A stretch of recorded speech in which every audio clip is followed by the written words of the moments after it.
Garima printed saris 400 రూపాయలు, 2 Kerala printed saris 600 రూపాయలు, 2 cotton dress materials 799 రూపాయలు, లేడీస్ కుర్తీస్ 550 రూపాయలు. సార్ ఒక్క నిమిషం ఆగండి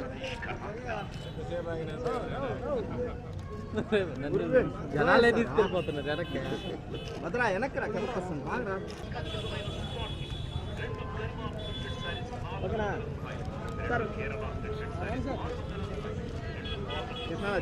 వెళ్ళిపోండి, మీరు అట్లా వెళ్ళిపోండి.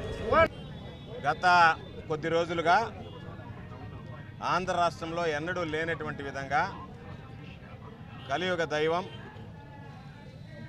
శ్రీ వెంకటేశ్వర స్వామి దేవస్థానం ప్రసాదాల మీద ఒక దుష్ప్రచారం చేస్తూ తిరుమల తిరుపతి దేవస్థానానికి అప్రతిష్ట కలిగించేటువంటి విధంగా, స్వామివారి వైభవానికి భంగం కలిగించేటువంటి విధంగా ఈరోజు తెలుగుదేశం పార్టీకి సంబంధించినటువంటి నాయకులు, సాక్షాత్తు ముఖ్యమంత్రిగా ఉన్నటువంటి చంద్రబాబు నాయుడు గారు, దానితో పాటు కూటమికి సంబంధించినటువంటి పవన్ కళ్యాణ్ గారి దగ్గర నుంచి బీజేపీ పార్టీకి సంబంధించినటువంటి నాయకులు అందరూ తీవ్రమైనటువంటి దుష్ప్రచారానికి ఈరోజు పూనుకుంటున్నటువంటి నేపథ్యంలో తిరుమల తిరుపతి వెంకటేశ్వర స్వామిని దర్శించుకొని జగన్మోహన్ రెడ్డి గారు సాక్షాత్తు స్వామి చంద్రబాబు నాయుడు నోటుకుండా వస్తున్నటువంటి అపవిత్రమైనటువంటి మాటలకి ప్రాయశ్చిత్తంగా మేము మీ దగ్గరకు వచ్చాం, పూజలు నిర్వహించాం అని చెప్పుకోవడానికి వెళ్ళాలి అంటే దాన్ని నిరోధించి ఎన్నడూ లేనటువంటి విధంగా ఒక రాక్షస పాలనని, దేవుడి దగ్గరికి వెళ్ళి స్వేచ్ఛగా స్వతంత్రంగా పూజ చేయించుకునేటువంటి, దేవుని దర్శించుకునేటువంటి అవకాశం కూడా కల్పించకుండా ఈరోజు చంద్రబాబు నాయుడు దిగజారుడుతనానికి ఈరోజు వెంకటేశ్వర స్వామిని చివరికి రాజకీయ లబ్ధి కోసం ఉపయోగించుకునేటువంటి స్థితికి దిగజారిపోవడం దురదృష్టకరమైనటువంటి విషయం. అందులో భాగంగా ఈరోజు నెల్లూరు పార్లమెంట్ ఇన్ఛార్జిగా ఉన్నటువంటి పెద్దలు, పరిశీలకులుగా ఉన్నటువంటి పెద్దలు ఆదాల ప్రభాకర్ రెడ్డి గారు, అదేవిధంగా నెల్లూరు రూరల్ నియోజకవర్గ వైఎస్ఆర్ కాంగ్రెస్ పార్టీ ఇన్ఛార్జిగా ఉన్నటువంటి సోదరులు ఆనం విజయ్ కుమార్ రెడ్డి గారు, దానితో పాటు మొన్నటి వరకు సిటీ అభ్యర్థిగా పోటీ చేసి ఈరోజు వక్ఫ్ బోర్డుకు సంబంధించినటువంటి మైనారిటీ సెల్కి సంబంధించినటువంటి ప్రధాన కార్యదర్శిగా ఉన్నటువంటి ఖలీల్ అహ్మద్ గారు, డైరీ చైర్మన్ రంగారెడ్డి గారు, ఇతర ప్రధానమైనటువంటి నాయకులు అందరం కలిసి వచ్చాం. దీనితో పాటు నగర ఇన్ఛార్జిగా ఉన్నటువంటి చంద్రశేఖర్ రెడ్డి గారు ఈరోజు దైవ దర్శనానికి వెళ్ళాడు కాబట్టి ఆయన అక్కడ కార్యక్రమంలో పాల్గొనడం జరిగింది.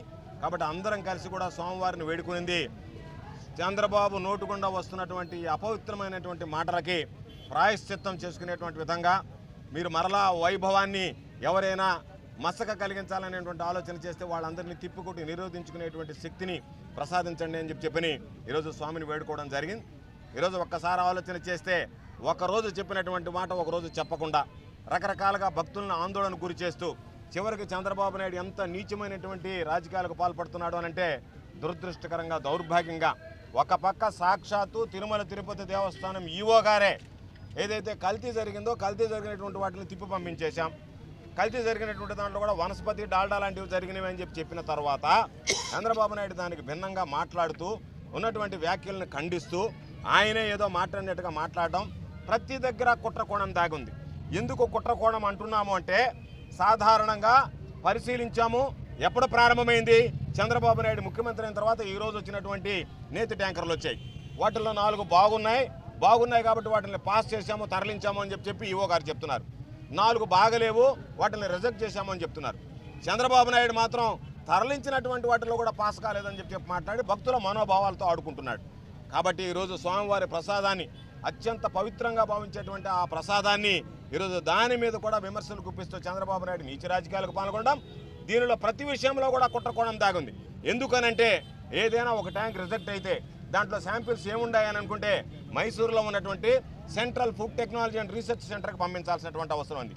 మైసూరులో ఉన్నటువంటి central food technology and research సెంటర్కి అనేక సంవత్సరాలుగా పంపించేటువంటి ఆ ఆచారాన్ని, సాంప్రదాయాన్ని పక్కన పెట్టి ఈరోజు ఎక్కడో గుజరాత్లో ఉన్నటువంటి నేషనల్ డైరీ డెవలప్మెంట్ బోర్డుకి సంబంధించి అక్కడికి నెయ్యి పంపించి వాళ్ళ దగ్గర నుంచి రిపోర్ట్ తెంపించి అత్యంత కాన్ఫిడెన్షియల్ రిపోర్ట్ని తెలుగుదేశం పార్టీ ఆఫీసులో ఏ విధంగా బయట పెట్టారనేటువంటి దాని మీద సమాధానం చెప్పలేనటువంటి పరిస్థితి.